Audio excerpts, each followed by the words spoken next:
Okay, here is my story. My life was a postcard, the kind they sell at tourist traps.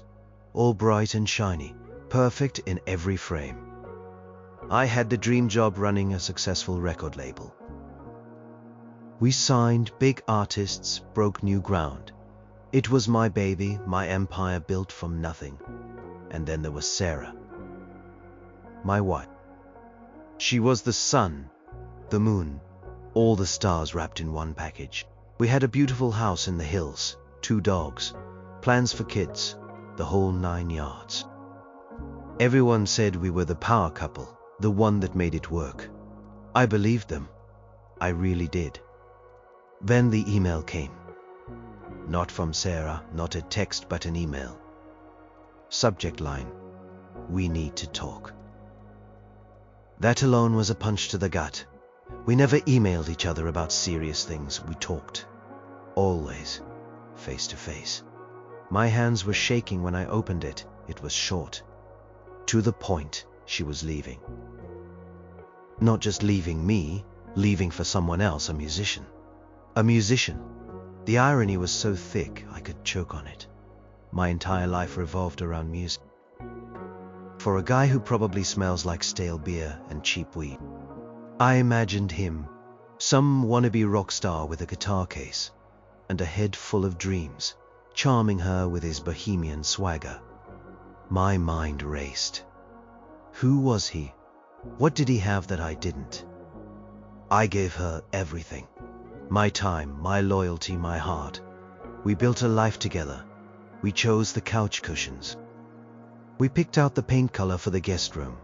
A ridiculous shade of mint green we joked about every time we walked by it. Now that mint green room felt like a tomb.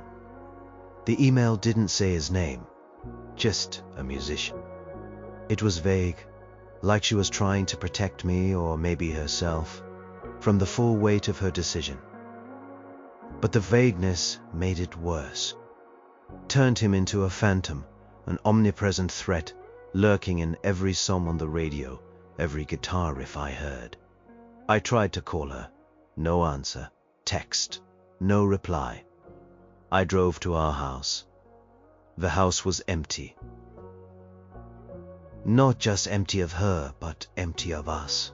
Her clothes were gone from the closet. Her toothbrush was gone from the bathroom. Her favorite coffee mug, the chipped one with a tiny cartoon cat, wasn't on the drying rack. It was like she had vanished, taking every trace of her existence with her, leaving only the gaping hole where my future used to be. I sat on the living room floor, surrounded by silence. The dogs, usually a whirlwind of excited barks when I came home, were quiet, sensing the ship. They just lay by my feet looking at me with sad, understanding eyes. Even they knew. My perfect postcard life had been torn in half. Hours passed. I don't know how many. The sun set. Darkness crept in. I didn't turn on any lights. I just sat there, in the dim glow of the streetlights outside, trying to piece together what went wrong. Was I too busy? Too focused on work? Did I take her for granted? Questions swirled, each one a knife twisting in the wound. I loved music. I lived for it. Now the thought of it made me sick. Every chord, every melody, every beat would remind me of this betrayal. This man, this unknown musician, had ripped my world apart. He didn't just take my wife, he tainted the very thing I loved most besides her. I felt a cold rage start to simmer beneath the crushing pain. Not just sorrow, but a deep, burning anger. How could she? How could he? Who was this guy? I had to know. I needed to put a face to the name, to the profession that had become my enemy. This wasn't just about my broken heart anymore. It was about something more primal. A hunger for understanding, a need to confront the ghost that stole my life. I grabbed my phone, fingers trembling. I had to resist the urge to drunk dial or send angry messages. I needed clarity, I needed information. The first step was to find out who he was, and I knew exactly how I was going to do it. The first week after Sarah left was a blur of instant coffee and sleepless nights. My apartment, the one I kept for emergencies or late work sessions, felt like a prison cell. I didn't go to the office. I couldn't. My team covered for me, telling clients I had the flu, which in a way was true. My whole life felt like it was throwing up. My only mission was to find out who he was. I had to know. Sarah was good at keeping secrets. I realized that now. She was so good that I never suspected a thing. She never left a trace. No stray note, no whispered name. Nothing. It was like he appeared out of thin air, a phantom conjured to destroy me. I started by looking at her social media, which felt dirty, like spying on a stranger. But there was nothing. Her accounts were quiet, no new posts, no suspicious tags. She had always been private, which I'd admired. Now, it felt like a deliberate smokescreen. Then I remembered her best friend Lisa. Lisa knew everything. Sarah and Lisa had been inseparable since college. If anyone knew, it was Lisa. I hated the thought of calling her, of exposing my raw wound to someone else. But I was desperate. I called Lisa. Her voice was hesitant, full of pity. I hated that sound. "Hey Alex," she said, her voice soft. "I heard." "You heard what, Lisa?" I tried to keep my voice steady, but it cracked on the last word. She sighed. "About you and Sarah," she told me. "Did she tell you who he is?" I cut straight to it. No small talk. I didn't have the energy. A pause. "Alex, I don't think that's a good idea. Lisa, please, I need to know." "Just his name." Another sigh, longer this time. "His name is Jake. Jake Miller. He's a guitarist. From that band, The Ember Falls." Jake Miller. The Ember Falls. The name hit me like a physical blow. Not because it was a surprise, but because it was all too familiar. The Ember Falls. My stomach dropped. I knew that name. I knew it very well. I didn't need to ask Lisa anything else. I thanked her, my voice barely a whisper, and hung up. I stood there, phone in hand, staring at the wall. The Ember Falls.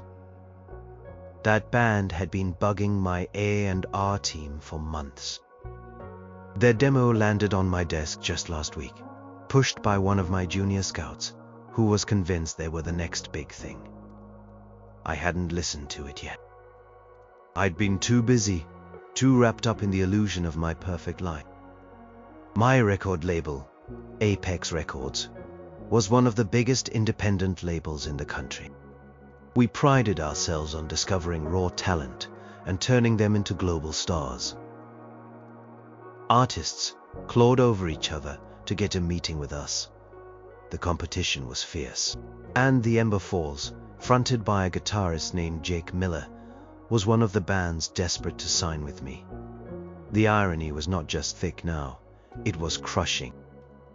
My wife left me for a musician who was trying to get a deal with my company.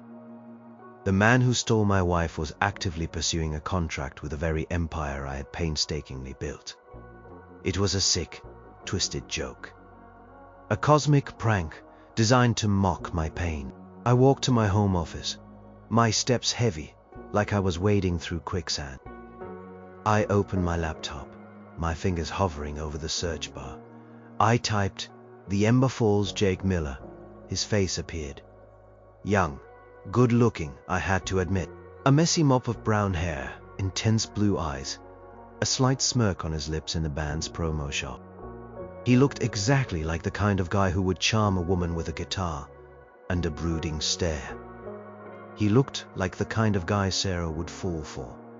My eyes scanned the articles, the band's social media. They were building a buzz. playing small clubs, getting decent streaming numbers for an unsigned act.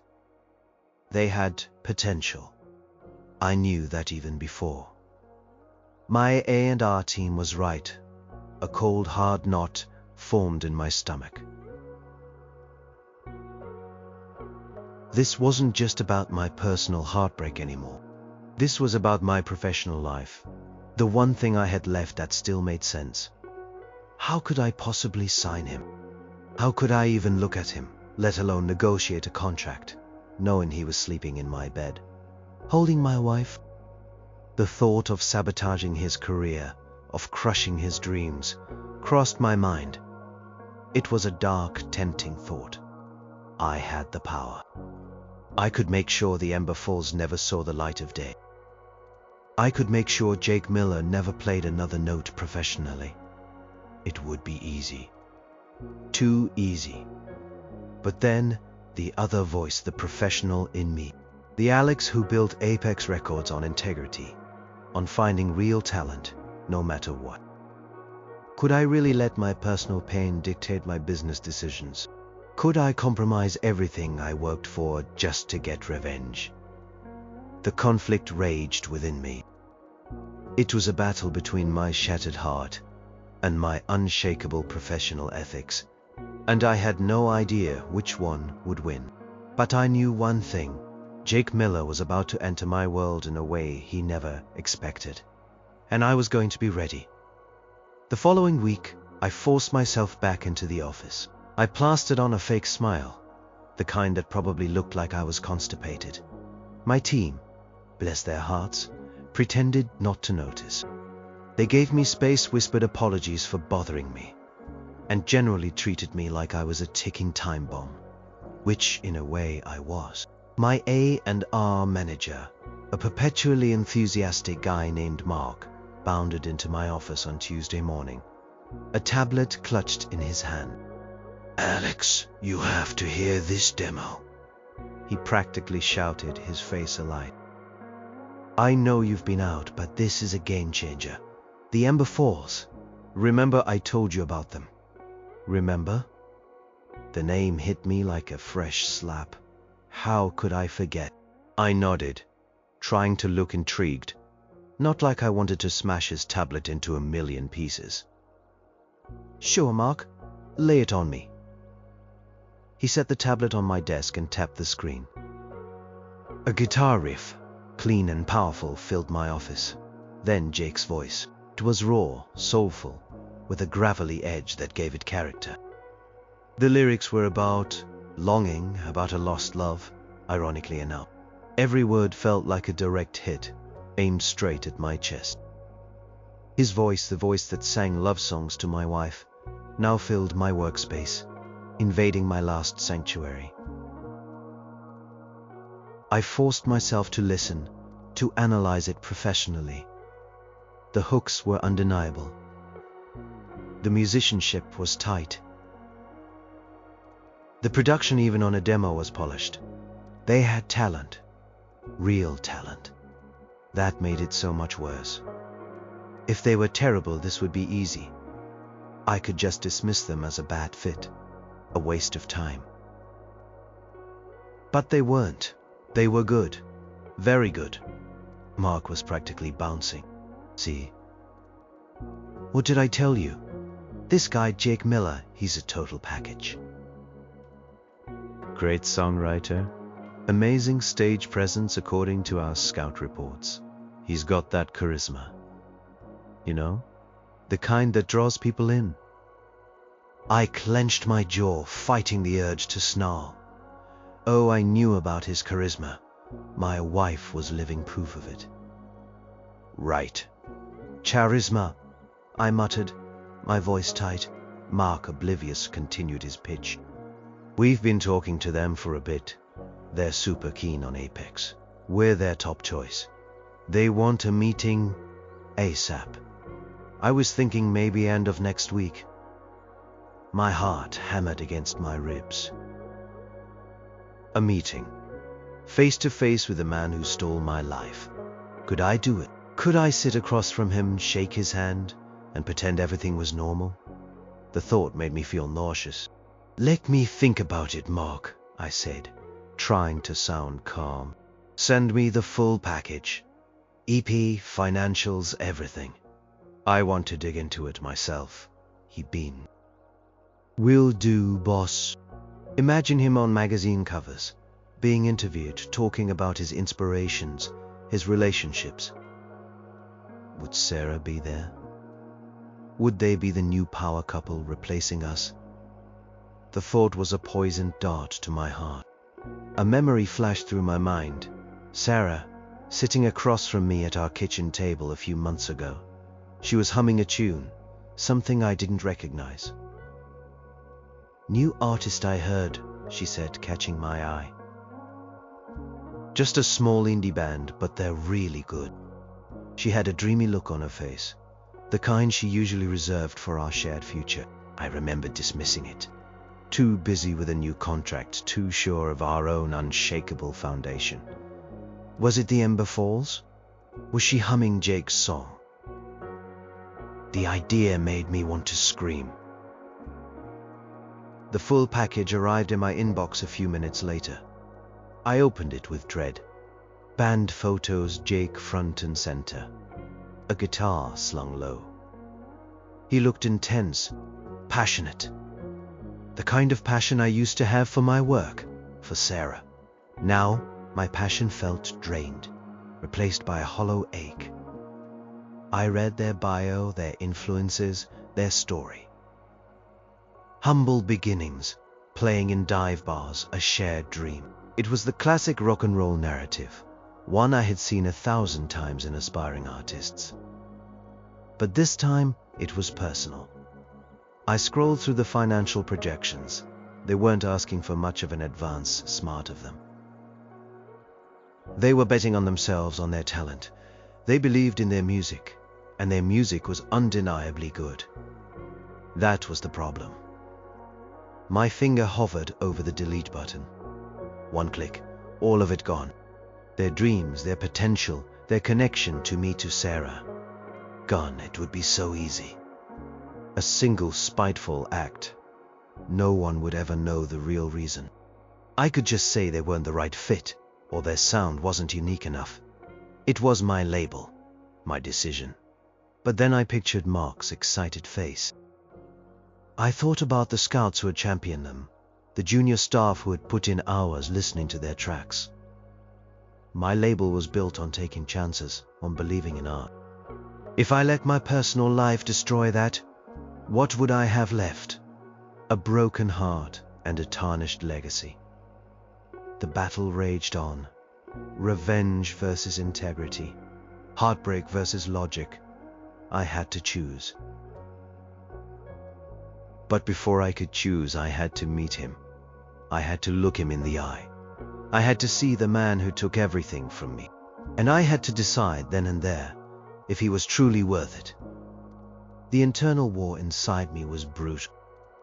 One minute I was plotting Jake Miller's professional downfall, imagining scenarios where I publicly humiliated him or subtly sabotaged every opportunity.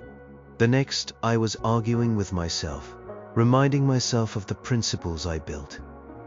Apex Records on integrity, artistry, and a genuine love for music. My personal life was in shambles.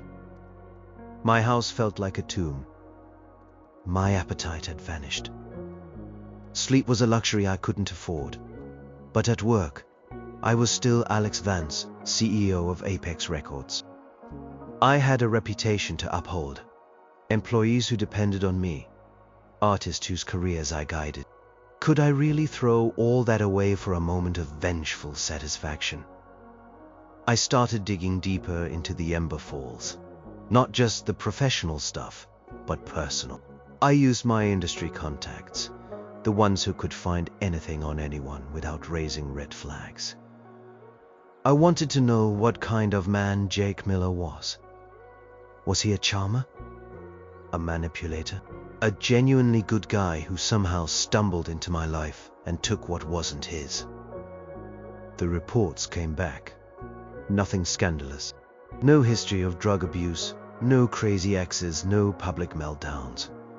He was from a small town, worked hard, put his band first. He seemed decent, talented, and focused. That just made it more confusing. How could such a seemingly normal guy be the catalyst for the implosion of my life? I spent hours listening to the Ember Falls album again, trying to separate the music from the man. And the music was good. Haunting, melodic, with lyrics that were surprisingly introspective for a rock band. There was one song, Echoes, that particularly got to me. It was a ballad, stripped down, just Jake's voice and an acoustic guitar. The lyrics spoke of a love that was fading, a relationship where two people were drifting apart, leaving only echoes of what used to be. Listening to it, I realized something. It wasn't just about him stealing Sarah. It was about her leaving, and maybe, just maybe, she wasn't entirely happy before he came along. That song, Echoes, felt too real, too raw, to be mere fiction. Could it be about Sarah? Was he writing it while they were together? About the breakdown of our marriage? The thought sent a fresh wave of agony through me. It suggested that our postcard life wasn't as perfect as I'd believed. The cracks were already there, and he was just the one who exposed them. This realization shifted something inside. Pure, unadulterated rage began to mix with a bitter understanding.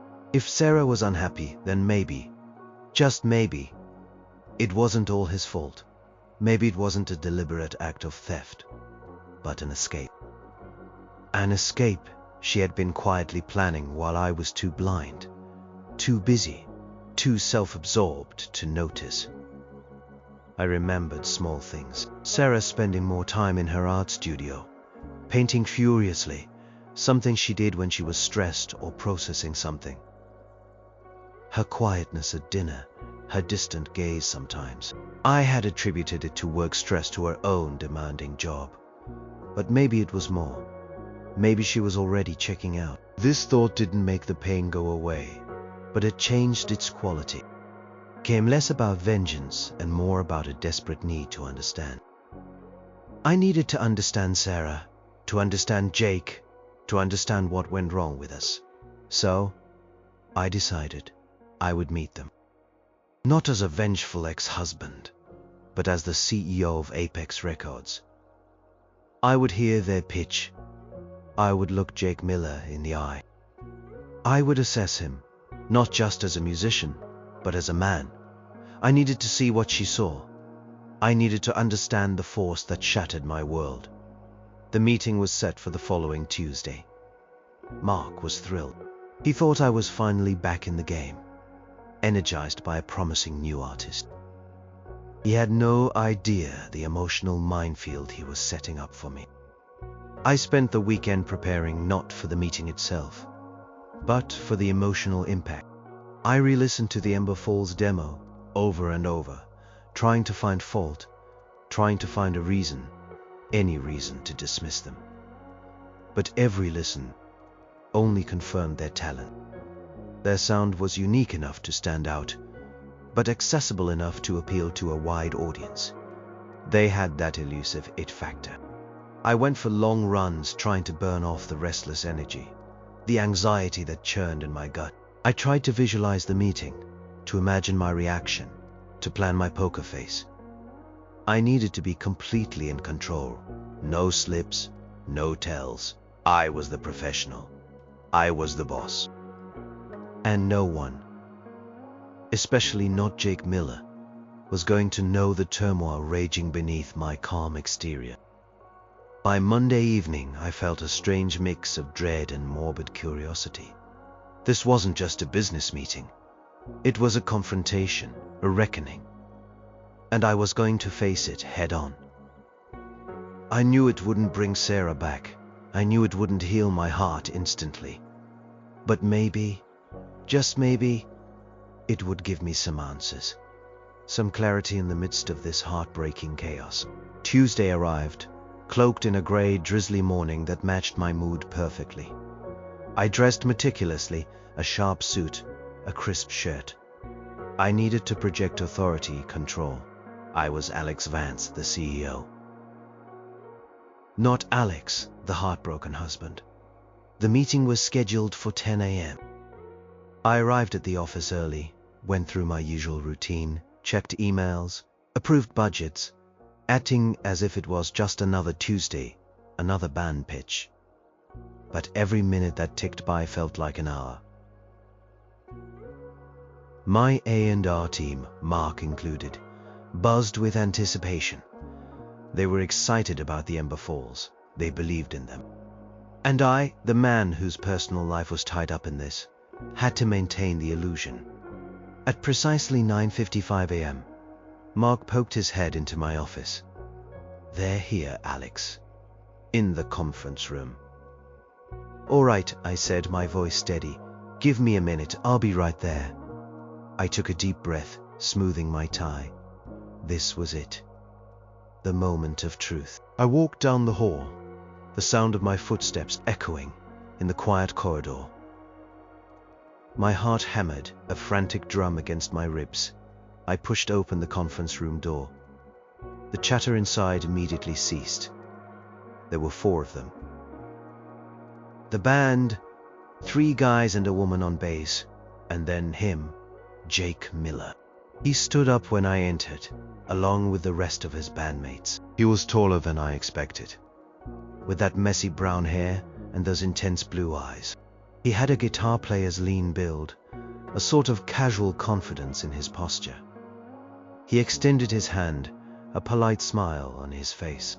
"Mr. Vance," he said, his voice the same raw, soulful one from the demo. "It's an honor to meet you. I am Jake Miller, lead guitar and vocals for the Ember Falls." I took his hand.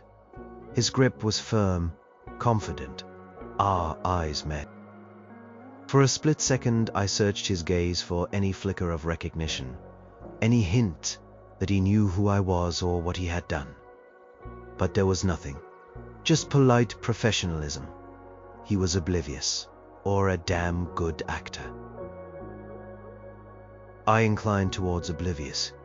He probably didn't even know Sarah was married. Or he didn't care, Jake, I said. My voice smooth, controlled. "Alex, please have a seat, everyone." I sat at the head of the long conference table. Jake sat directly opposite me, flanked by his bandmates. My A&R team was on my side, taking notes. Mark started the meeting, giving an enthusiastic overview of Apex Records, our vision, our successes. Then it was the Ember Falls' turn. Jake did most of the talking, humble but passionate. Talked about their journey, their musical influences, their dreams for the band. He spoke about wanting to make music that truly resonated with people, that told stories. He was articulate, charismatic even. He wasn't arrogant or cocky, which I half expected. He was just a musician who believed deeply in his art. And that, in a weird way, made it harder. It made him likable. My mind kept flashing back to Sarah. Did she sit across from him like this? Did she listen to him talk about his dreams, his passion, and see something she was missing in our life? Did she see in him the spark that she felt had died in me? The questions gnawed at me. I found myself studying his hands as he gestured. Long musician's fingers calloused from years of playing guitar. Hands that had touched Sarah. The thought made my stomach churn. We believe in the power of music to connect people, Jake was saying, his eyes bright with conviction. And we believe Apex Records is the label that truly understands that. We've seen your work with other artists, how you foster creativity, how you build careers. We want to be part of that. He was good. His pitch was compelling. He wasn't just talking about money or fame. He was talking about the art, and that was something I deeply respected. I cleared my throat. Your music is certainly impressive, Jake. Mark and the team have been very enthusiastic about your demo. We hear the potential. He smiled, a genuine open smile. Thank you, Mr. Vance. That means a lot coming from you. I felt a strange twist inside me. This man, who had unknowingly plunged my life into chaos, was now genuinely thanking me, respecting me. And I was sitting here holding his entire future in my hands, contemplating whether to crush it or elevate it. The meeting continued for another hour. We talked logistics, marketing strategies, touring plans. I asked pointed questions trying to gauge his business acumen, his long-term vision. He answered thoughtfully, confidently. He wasn't just a dreamer, he was smart. As the meeting wrapped up, Jake stood and extended his hand again. Thank you for your time, Mr. Vance. We're really excited about this. We'll be in touch, I said, shaking his hand again. This time I held his gaze a little longer, a silent challenge in my eyes. He met it evenly, no hint of fear or recognition. As they left, a strange mix of emotions washed over me. Relief that the meeting was over, anger that he was so oblivious, a grudging respect for his talent and professionalism, and a profound sense of exhaustion. The first direct encounter was done. Now the real dilemma began. Conference room felt strangely empty after the Ember Falls left. The air still hummed with the energy they had brought in, a mix of youth, ambition, and undeniable talent. My A&R team immediately launched into a post-meeting debrief, their voices overlapping with excitement. "They're a perfect fit, Alex," Mark exclaimed, practically vibrating. "His stage presence is just what we need. And those songs. Echoes is a breakout hit, I am telling you." "Their social media engagement is already off the charts for an unsigned band," another team member added. "The fans are hungry for them." I listened, nodding occasionally, my mind churning. Everything they said was true. Objectively, the Ember Falls represented a massive opportunity for Apex Records. They had the sound, the look, the drive. They were exactly the kind of band we sought out. This was the core of my dilemma. My professional judgment screamed, "Sign them." My shattered heart screamed, "Destroy him." The two desires were in direct opposition, tearing me apart. I excused myself from the debrief, needing to think alone. I walked back to my office. The memory of Jake Miller's confident smile, his firm handshake, his passionate voice, replaying in my mind. He was good, and it made me sick. I pulled up their demo again, forcing myself to listen to echoes.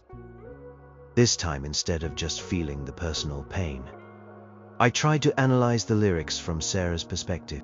Fading embers, a dying flame whispered promises, lost in the rain. Was that how she felt about us? Was our love a dying flame? I thought back to the months leading up to her departure, the subtle shifts. Her growing quietness, my own increasing workload, the way we'd sometimes sit in silence, not a comfortable silence, but one filled with unspoken words. I had dismissed it, attributing it to the normal ebb and flow of a long-term relationship. But now, through the lens of Jake's song, I saw it differently. Perhaps I had become complacent, too sure of our bond, too focused on my empire building. I had assumed Sarah would always be there, a constant in my ever-changing world. I had stopped courting her, stopped surprising her, stopped fighting for her. I had taken her for granted. This wasn't an excuse for her actions, not really, but it was a painful, raw realization. She didn't just leave me for him, she left a situation she was unhappy with. He was the catalyst, maybe, but not the sole cause. The embers were already fading. This thought twisted the knife, but also brought a strange clarity. The idea of pure revenge, of destroying Jake Miller's career out of spite, felt less satisfying now. It felt petty. It felt like I was deflecting from my own role in the breakdown of my marriage. But what about the betrayal? What about the public humiliation? What about the fact that he was with my wife? Those feelings were still there, a simmering lava flow beneath the surface of my newfound clarity. I thought about the signing offer. We had a standard deal for new artists, generous but fair. I could sign them, give them everything they wanted, but it would mean working closely with Jake. Seeing him, hearing about his life, his successes, and by extension, hearing about Sarah. Could I endure that? Or I could offer them a terrible deal. To string them along, make impossible demands, or offer a ridiculously low advance. Make it so unappealing that they'd walk away. It wouldn't be a direct rejection, but a slow, painful strangulation of their dreams. It would be revenge, subtle and satisfying, without outright sabotaging my label's reputation. But that felt cheap. It felt like playing games. It went against the very principles I built Apex on. We were honest, direct. We believed in a fair shake for artists. If I started playing these kinds of games, what would be left of my integrity? I called Mark back into my office. "All right, Mark," I said, trying to keep my voice neutral. "Let's put together an offer for the Ember Falls." His face lit up. "Excellent, Alex. I knew you'd see the potential. What kind of terms are you thinking?" I paused, weighing my options. The bad deal, the fair deal, my reputation, my heart, my future. "Draft a standard deal," I finally said. "Competitive, but not overly generous. Include aggressive marketing clauses, but with clear performance metrics." Mark nodded, surprised by my sudden pragmatism.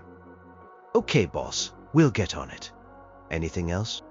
"One thing," I said, looking out the window, watching the rain fall. "I want to personally oversee their development, every step of the way. From recording to album launch. I want to be involved in every major decision." Mark's eyes widened slightly. "You?" "Alex, that's unusual for a new act. You usually delegate that to the A&R team." "Consider it my personal project," I said, turning back to him, a faint, almost imperceptible smile touching my lips. "I have a feeling about this band, Mark. A very strong feeling." He didn't know how strong. He didn't know how personal. But I knew, and Jake Miller was about to find out. My decision wasn't just to sign them or not sign them. My decision was to bring him into my orbit, closer than he ever intended to be. And then I would decide his fate. My decision to personally oversee the Ember Falls development sent a ripple of surprise through Apex Records. I was known for being hands-on with our top-tier artists, the ones bringing in millions, but for a new, unproven band, it was unprecedented. My team, however, saw it as a sign of my renewed passion and a testament to the band's potential. They didn't know the real reason.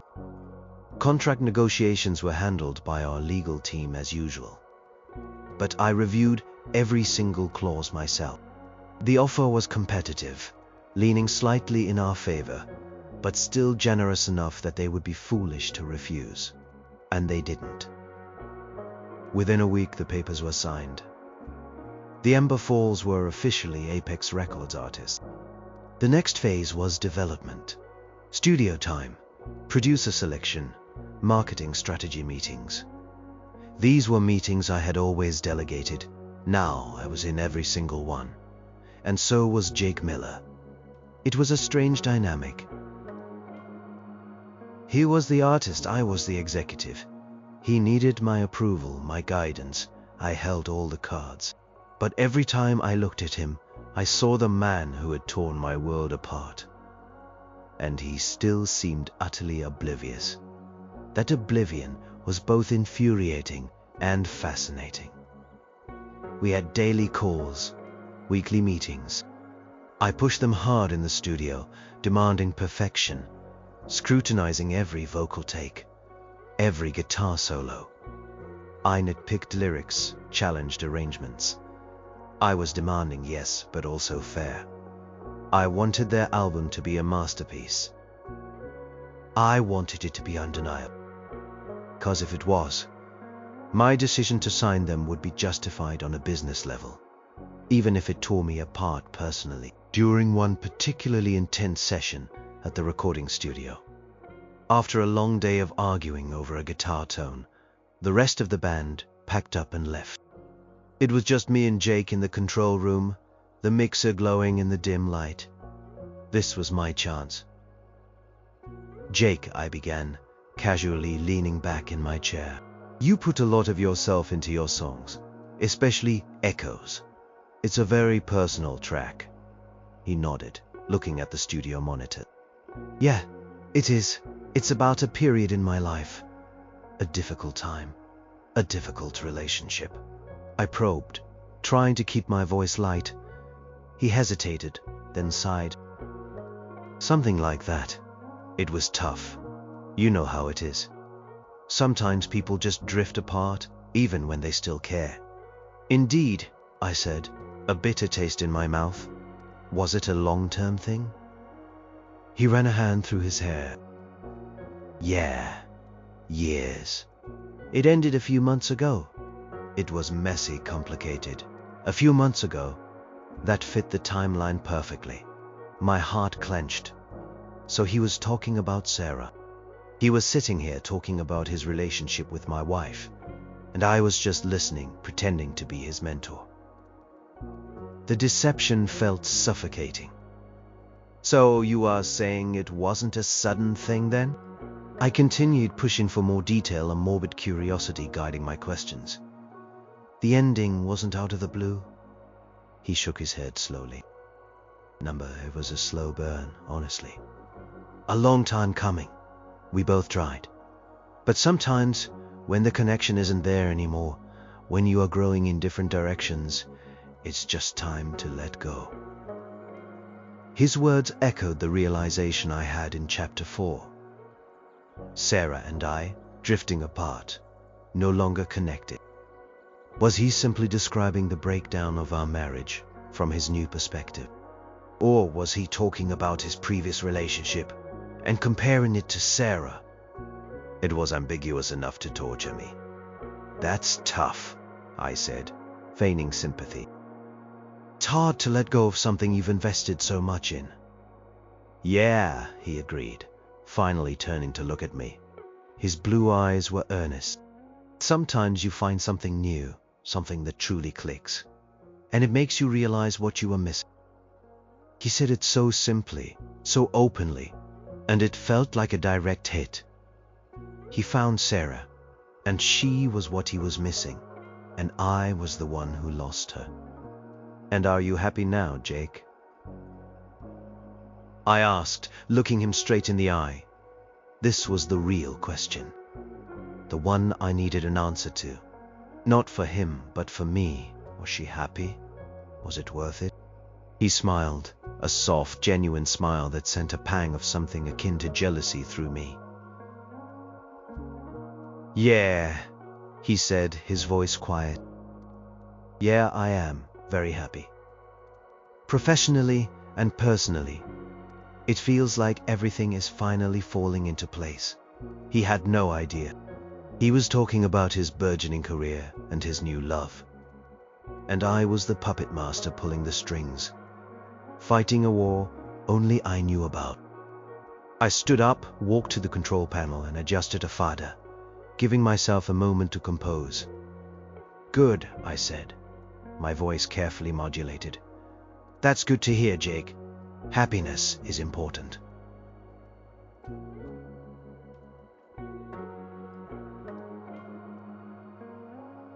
He just nodded, still smiling. He picked up his guitar case, ready to leave.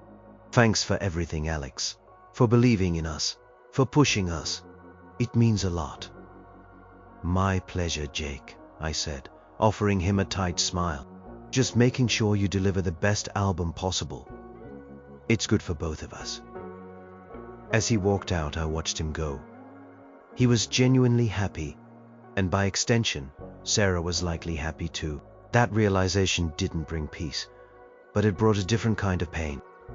A realization that perhaps my fight, my vengeance, my control was all for nothing. They had moved on, and I was still stuck in the past, a ghost haunting my own broken heart. The confrontation wasn't about revealing my hand. It was about seeing the truth. And the truth hurt more than I ever imagined. The recording process for the Ember Falls debut album was grueling, both creatively and emotionally. I pushed them to their limits, and Jake, to his credit, rose to every challenge. He was a natural, a true talent, and the more time I spent with him, the more I understood why Sarah had fallen for him. He had an authenticity, a groundedness that was both charming and disarming. He wasn't the slick, pretentious rock star I'd imagined. He was just a guy who loved music and happened to be good at it. The album, titled Fading Echoes, was nearing completion. It was a masterpiece, I had to admit. Every track resonated, every lyric cut deep, especially Echoes, which I now knew, with almost certainty, was about Sarah and me. Hearing him sing about the end of our love, about a connection slowly dying, was a unique form of torture, yet I couldn't stop listening. Then the call came, not from Sarah, but from her assistant. "Mr. Vance, Sarah asked me to contact you. She wants to meet. She said it's important." My heart jumped. A meeting. After all these months of silence, of carefully avoiding any contact. Why now? Was it about the divorce? Was it about Jake? The curiosity, mixed with dread, was overwhelming. I agreed. Chose a neutral place, a quiet coffee shop across town, far from either of our usual haunts. I arrived early, my hands clammy, my stomach a knotted mess. What would I say? What would she say? She walked in a few minutes later. She looked different. Her hair was a little longer, styled different. She wore a simple dress, but she radiated a quiet confidence I hadn't seen in a long time. She looked happier than I remembered her being with me in those last few months. She saw me, offered a small hesitant smile, and walked over. "Alex," she said, her voice soft. "Sarah," I replied, standing up. "We didn't hug. We didn't hug. We didn't hug. We didn't hug. We didn't hug." The space between us felt vast, filled with unspoken words and broken promises. We sat down. The waitress came, and we ordered coffee, making small talk about the weather, about the mundane. It felt absurd, like we were strangers on a first date. Finally, she took a deep breath. "Alex, I know you've probably heard about Jake and the band signing with Apex." I stiffened. So this was it. She knew. She must have known I was the CEO. "Yes, Sarah, I have." I kept my voice neutral, emotionless.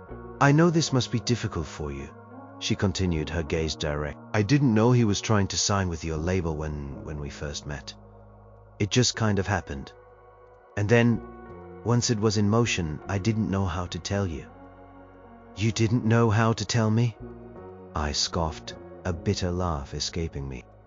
"You didn't know how to tell me you left me for a man who was trying to get a record deal from my company." Her eyes softened, a flicker of pain there.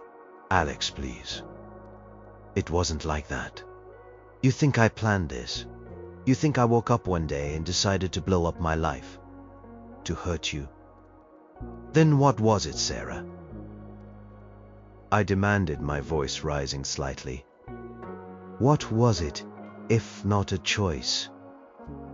She leaned forward, her voice dropping to a whisper. "Alex, our marriage was dying. You know it was. We both knew it. We just weren't talking about it. You were so consumed by work, by Apex. And I felt invisible. I felt like I was living in the shadow of your ambition. Her words cut deep because they were true. I had been consumed. I had been blind. I needed something more, she continued, her voice trembling slightly. I needed to feel seen, heard. I needed a connection that went beyond shared responsibilities and comfortable silence. And you found that with him? I asked, my voice raw. She looked away for a moment, then back at me. Jake, he saw me. He listened. He understood things about me that I hadn't realized I needed understood. It wasn't a calculated decision, Alex. It was an unraveling and then a finding. And what about us, Sarah? I pressed. What about everything we built? I loved you, Alex, she said, her voice thick with emotion. I still do, in a way, the part of me that loved the man I married. But we grew apart. We stopped connecting. We stopped fighting for us. And when I met Jake, it was like a jolt. It was like realizing I had been sleepwalking through my life. She paused, taking a deep breath. I know I hurt you. And I am so sorry for that. You didn't deserve to be blindsided. I should have been braver. But I was scared. Scared of hurting you. Scared of admitting the truth to myself. Her honesty, her raw vulnerability, disarmed me. The anger that had simmered for months, the desire for vengeance began to dissipate, replaced by a profound sadness. She wasn't just a villain who had betrayed me. She was a woman who had been unhappy and who had found a different path. So, what do you want, Sarah? I finally asked, my voice quiet. Why meet me now? I wanted to apologize, she said, her eyes glistening. And I wanted to ask you to please don't let this affect Jake's career. He's a good man, Alex. And he deserves this. He deserves to have his music heard. Wales, don't let our mess ruin his dream. There it was, the plea, the reason for the meeting. She was here to protect him. To make sure I didn't use my power to destroy the man she loved. My decision now wasn't just about my professional integrity or my personal healing. It was about whether I could be magnanimous in my heartbreak. It was about whether I could rise above the pain or succumb to the bitterness. The ball was in my court, and the weight of that decision felt heavier than ever. Sarah's plea echoed in my mind for days. Please don't let our mess ruin his dream. It was a direct challenge to my darkest impulses. My initial reaction was a surge of renewed anger. How dare she ask this of me? After everything, she still expected me to put her new life, her new love, ahead of my own pain. But then the anger faded, replaced by the crushing weight of everything she had said. The truth in her words. Our marriage had been dying. I had been too consumed by work. I had taken her for granted. Hearing it from her, seeing the pain in her eyes, made it real. So it wasn't an excuse for her actions, but it was an explanation. And explanations, however painful, brought a strange kind of clarity. I spent hours alone in my office, listening to fading echoes on repeat. I dissected every lyric, every melody. Jake's talent was undeniable. The album was a work of art, and I knew, with every fiber of my being, that it was going to be a massive success. If I sabotaged it, I wouldn't just be hurting Jake, I'd be hurting my own company. My team, who had poured their hearts into this project. The fans who were eagerly awaiting its release. And ultimately I'd be hurting myself. 'Cause what kind of man would I become if I let bitterness consume me? If I destroyed something beautiful out of spite?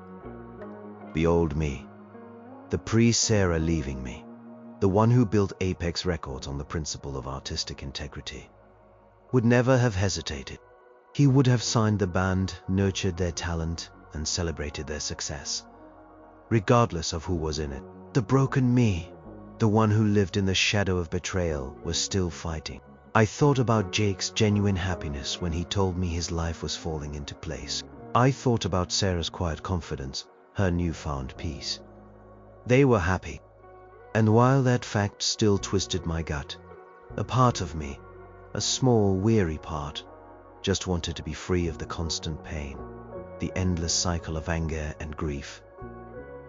What if my decision wasn't about them, but about me? What if it was about reclaiming my own peace, my own integrity? I called a meeting with my senior team, Mark, the marketing head, the finance director. We sat around the very table where I had first met the Ember Falls. The Ember Falls, I began, my voice clear and steady. We have an album, Fading Echoes, ready for release. What are our next steps? Mark jumped in, as enthusiastic as ever. Alex, we've got a full marketing plan ready. We're looking at a major push for lead single Echoes. We've lined up prime radio slots, digital ad campaigns, social media blitz. We think we can get them on a national tour by late fall. This is a platinum selling record, I guarantee it. He laid out the projections, the numbers. They were good, very good. Better than any new act we'd had in years. The Ember Falls were poised for superstardom. I listened carefully, asking questions, digging into the details. I was the CEO again, fully engaged, fully professional.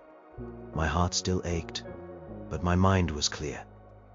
All right, I said finally. Let's do it. Full steam ahead. No holding back. Give them everything we've got. Maximize their potential. Mark's eyes widened. Really? You are giving them the full apex push? For a debut album? That's incredible, Alex. They deserve it, I said, looking around at my team. The music is there, the talent is there, and we believe in them. A wave of relief, coupled with a deep, unsettling calm, washed over me. The decision was made. I wasn't going to destroy Jake Miller. I was going to make him a star. Not for Sarah, not for him, but for Apex Records, and for the part of myself that still believed in the power of music. Free from personal baggage, it was the hardest decision I had ever made. It meant putting my professional integrity above my deepest personal pain. It meant watching him succeed, knowing what he had and what I had lost. But it also meant I was taking control of my own narrative. I was choosing healing over bitterness. The meeting ended. My team was buzzing with excitement. They left my office, ready to launch a new major artist. I stayed behind, alone, looking out the window at the city skyline. The pain was still there, a dull ache in my chest. But the gnawing anger, the frantic need for revenge, it had lessened. I had faced my demons, confronted the man who stole my wife, and listened to the woman who left me. I had made a choice that honored my legacy, my company, and ultimately myself. The album would be released. Jake Miller would be famous, and I would be the one who made it happen. It was a strange victory, a heartbreaking victory, but a victory nonetheless. The release of Fading Echoes was, as predicted, a phenomenon. The lead single, Echoes, shot to the top of the charts. Radio stations played it constant. People resonated with its raw emotion, its universal themes of love, lost, and new beginnings. The album went platinum in a matter of weeks. The Ember Falls became an overnight sensation. Jake Miller was everywhere. On magazine covers, late-night talk shows, music festival stages. His face, once the source of my deepest anguish, was now a familiar presence, a testament to his undeniable talent. And every time I saw him, I knew I had been the one who put him there. It was a bizarre, almost surreal form of karma. I maintained my distance professionally. I oversaw the major strategic decisions, but I delegated the day-to-day management to Mark and his team. I couldn't bring myself to have direct, personal contact with Jake anymore. than necessary. I congratulated him on his success through Mark, kept our interactions brief and strictly business-focused. He seemed genuinely grateful, still unaware of the secret history binding us. My life, meanwhile, slowly began to rebuild. The initial shock and pain had dulled into a persistent ache, like a phantom limb. I started going to therapy, talking through the layers of grief, anger, and betrayal. It helped. I learned to acknowledge my own role in the marriage's demise, to understand that Sarah's departure wasn't just about Jake, but about something broken within us, within me. I also started rediscovering my own passions outside of work. I picked up painting again, something I hadn't done since college. I started running longer distances, exploring new trails.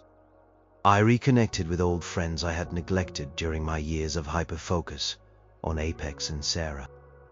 One evening, about 6 months after the album's release, I was at a charity gala, a big industry event. I was mingling, making polite conversation when I saw them. Sarah and Jake. They walked in together, hand in hand. She looked radiant, glowing. He looked proud, happy. They were the epitome of a power couple now, albeit in a different circle. My heart gave a familiar lurch, but this time it wasn't a sharp stab of pain. It was a dull thud, a recognition. They were happy, and I had played a part in his success. Sarah saw me across the room. Her smile faltered slightly, replaced by a look of mixed emotions. She excused herself from Jake, walked over to me. "Alex," she said, her voice soft. "It's good to see you." "You too, Sarah," I replied, forcing a polite smile.